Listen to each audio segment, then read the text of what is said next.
Gypsy chick. Hey there, it's Gypsy. I'm going to do an oracle review today on the Kuan Yin Oracle. Here it is right here. This is the pretty box, and as most oracle decks are, you know, this one does come in a nice sturdy box. This is by Blue Angel Publishing.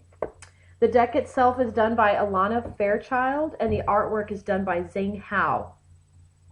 Mr. Hao is amazing. Let me just say, I bought this deck on a whim. It was a total impulse buy. I saw the artwork, and that pretty much hooked me. The artwork is incredibly beautiful in this deck. I am not really familiar with the stories, beliefs, legends, myths that surround Kuan Yin. She is a new character for me in my journey. However, I feel very connected to this deck in a way that I did not intend to be. When I purchased it, I thought, oh, I'm just going to buy it and add it to my collection because I'm a deck junkie. And when I actually got it and looked at it, I was like, oh yeah, this looks kind of cool. I'll have to go back and look at it. And then after it sat on my shelf for about 2 weeks, I decided to actually pull it out and, you know, use it and work with it. And once I did, I realized that this may be my oracle deck. I mean, I've been working with Wisdom from the Hidden Realm by Colette Baron Reed, which is an awesome deck as well. It's gorgeous too. I'm a sucker for good art, and that has some really good art. And it's great for single card draws for me personally. I have done some readings for other people using it, doing a small 3-card spread, and it's worked just fine. It's a good deck. There is something, I don't know if it's the newness of it, I don't know if it's the uniqueness of it, if it's the mystery of it for me because I'm so unfamiliar with Kuan Yin, but this deck has struck me for the moment, and it is the one that I am working with pretty much, other than my tarot, because, you know, can't leave my little tarots out, but this, as far as oracle decks goes, maybe it's up there with my Colette Baron Reed one. So here is the back of the card. This is what the back of the cards looks like. Same as the box. It's just gorgeous though. I love this picture.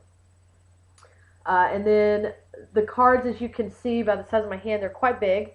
They're a little awkward to shuffle, but again, you know, for someone who's used to shuffling tarot cards and kind of big awkward cards, it's not a big deal. I mean, you get used to it. It's like the Shadows and Light by Lucy Cavendish.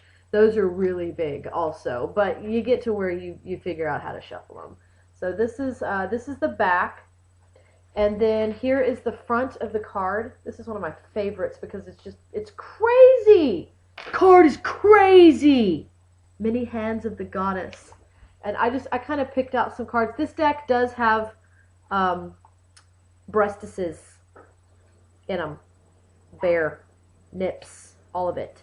So if female upper body nudity bothers you in some way, you might not like some of these cards. But you're also going to be like 1 in a million because I don't know a lot of people that hate looking at boobs. Here's another one. The Yin Princess. It's gorgeous. The Dance Unveiling. Again, I dig it when she's got all those arms. It just freaks me out. The Amaryllis Lute. I'm sorry about the glare. Y'all can see my Wiccan screensaver here. If I tilt it a little. There we go. That's not so bad. Okay. Alright, let me just keep it at that angle. Princess of the Autumn Harvest.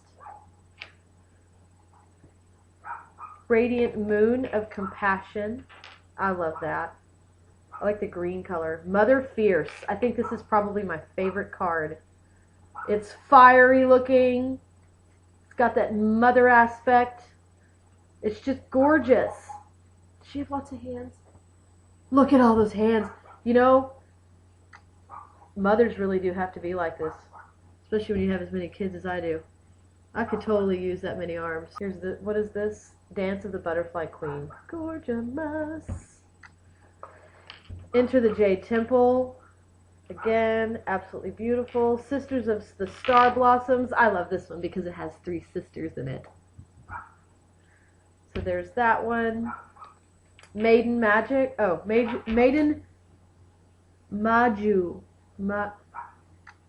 Magu. There we go. Well, she's pretty. I don't know how to say her name, but she sure is pretty. Shining Lotus. Again, nice. 10 Sisters of Light. This is a cool card. It's like energy. Female energy. Sisters of the Sun Rising.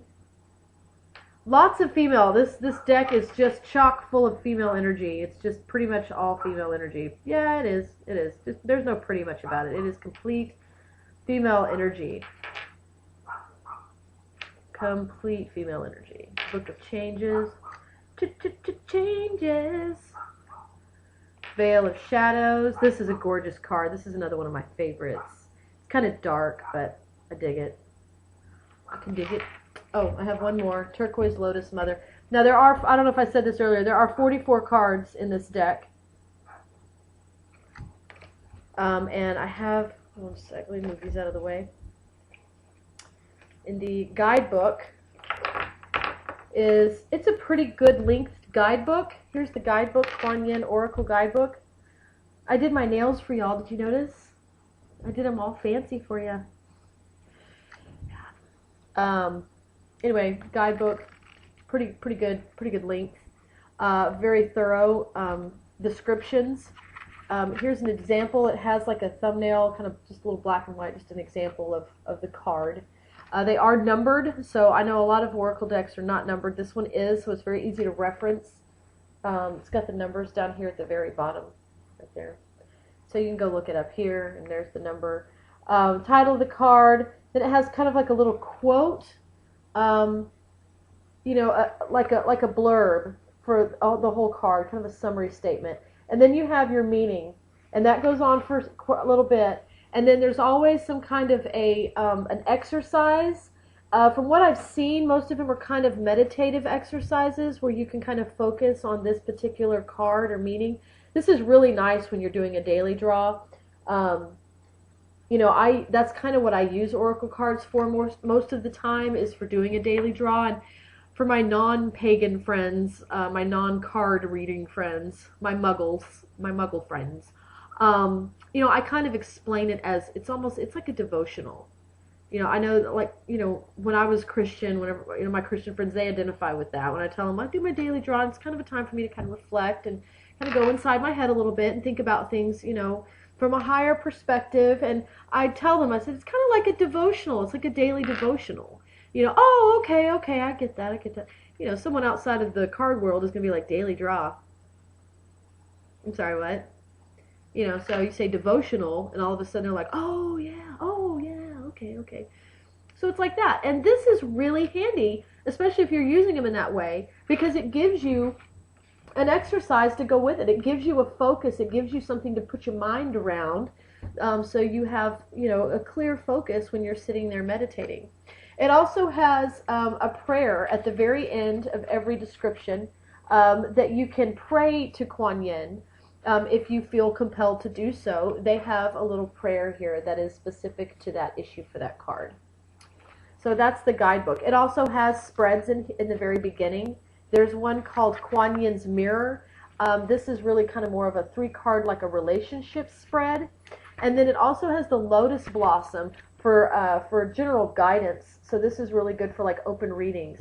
I posted the Lotus Blossom on my Etsy page because I'm so crazy about it. I was like, I gotta share this. It is a very good, it's simple. It's only 4 cards, but the way that it's laid out, one is the heart of the issue. The second card is how can I best grow to heal the real heart of the issue. Number 3 is special guidance, and then number 4 is guidance for the future. And so